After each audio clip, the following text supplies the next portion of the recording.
by the courts? No, even before the May, first of all, May Convention in Port Harcourt, yes. Which caretaker was put in place. Even before that, the local government and states had already been elected under Modi Sharif. And that's why the politics is. The national cannot force down the throat of chapters what their decision should be with respect to nominating a presidential candidate. So I actually see no advantage at all. As a matter of fact, for those who agree, who have lost out, may even think that because maybe I played a role in them losing out, may even work against me. So people will look at it differently, depending on who you are talking to. But I don't see myself in any privileged advantage. As a matter of fact, it was not any kind of political deal between myself and anybody. Otherwise, why should I be going around? I should go to sleep, and relax, considering that your person is there. But I'm not. I'm going around to consult, and until this consultation is highly positive, I will not say I will come what may. I have to. I'm not a habitual presidential runner. Some may be, I'm not. Now, when you say that you're not a habitual presidential runner, before I come to that, I want to go back to the issue of the party. Yes. And the crisis that it had, which then led to you being brought in to superintend the final stage of the process that produced the executives. Yes. And the battle between the factions and all of that, which in some people's opinion cost the party the election in Edo and in Ondo states in particular. From your own assessment, what led to that problem? What led directly to that problem in the immediate aftermath of the loss of the presidency or presidential election in 2015? After that, it seemed as if the party went into some disarray when Alhaji Muazu tendered his resignation. Well, first of all, it was a mistake to have forced down Ahmed Muazu to vacate office without taking proper steps to make sure that there was a transition from him to another person. But that is all history. Will make mistakes. And then the Northeast took a very long time in coming up with a successor, for Ahmed Muazu. As a matter of fact, the delay was so much that it became now rather a national issue, no longer a matter for the Northeast. And it was because of the delay. If the Northeast had acted in good time, all this issue about even Modi Sharif would not have arisen. So there was a bit of relaxation, we do agree. But then, you see, in life you pass through such things and you learn lessons. That's why we believe that we have passed through so many things that we are really now battle ready and to actually take on the APC and the government at the center and most states and get 2019 gradually, get returned to power. Now, but that might prove to be a bit difficult. Those watching would think you say that, but that might prove difficult. In the process of all this, you've lost a significant chunk of membership, and not just ordinary members, some significant members who moved to the APC, both in the run-up to the elections and then when the factionalization issue was ongoing.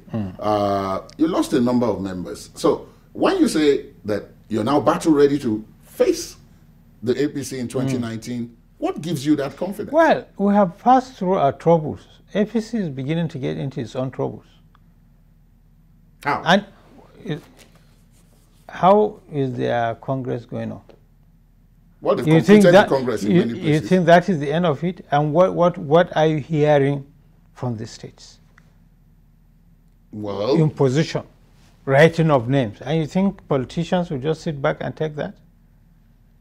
So look at the recent letter of the new PDP, that APC that they wrote to, you think they would just write for the fun of writing such a letter?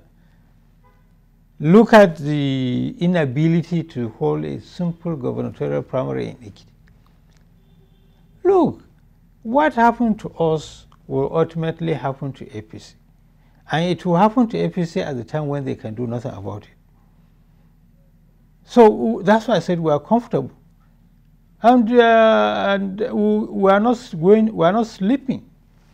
We won't be advertising what we are doing. We are talking to people who had left the party. We are talking to people who had never even been in PDP before to come and join hands with us and positively move Nigeria forward. And we continue to work hard day and night.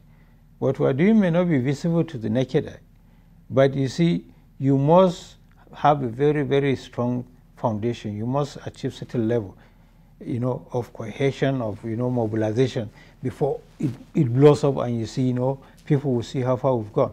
We are comfortable the way we are going, but we are not going to sleep because I'm saying we are comfortable. I assure you that our party and the leadership are working day and night to expand the membership of the party, to see to a build-up of a grand coalition. After all, APC was a coalition, even though it's a coalition that metamorphosed into one party. That will be difficult now because of time, but a coalition doesn't have to mean that parties will lose their identity and assume a single identity. But all these talks is going on with all those people who mean well for this country, who are willing to come together to enshrine a true democracy in this our country. Now, you were in the Senate for 8 years. In fact, you were a very prominent member of the Senate. You chaired the committee, I believe, on finance. Yes. Now, what did you make of what are you making of the sequencing of elections controversy? Well, my personal opinion since this matter came up was that as a party, I've been cautioning my party and the leadership that we should not plan on the basis of how elections are ordered.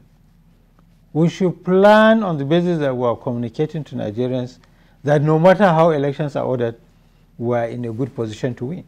So I've never belonged to a group that believes that, a victory can only be possible if elections are ordered in a particular manner. I've always believed in a broad way of looking at things.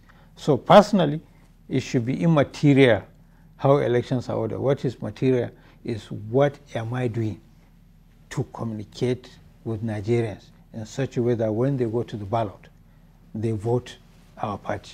Now, but that brings me to the question of INEC, because INEC is central to all what you've been saying so far. Regardless of how elections are sequenced, regardless of mobilization, on the final day, the umpire is going to be critical to ensuring a level playing field for everybody to feel at the end of the day that this has been free, fair, and credible. And therefore, the opportunity to oppose what may come out as the result will be very minimal. What have you made of INEC's preparations thus far? Well, I don't have the details of their preparations. No, what you can see. I mean, what you can see, the continuous voters register. Well, that's not a preparation. That's something that is taken for granted. The preparation for that would deliver a credible election is that their mindset to be an unbiased umpire. Do you see anything that gives you the impression that they may not be? If they go the arrangement, the Ocean runoff election, even the Anambra gubernatorial election was largely free and fair. But the Edo election was not.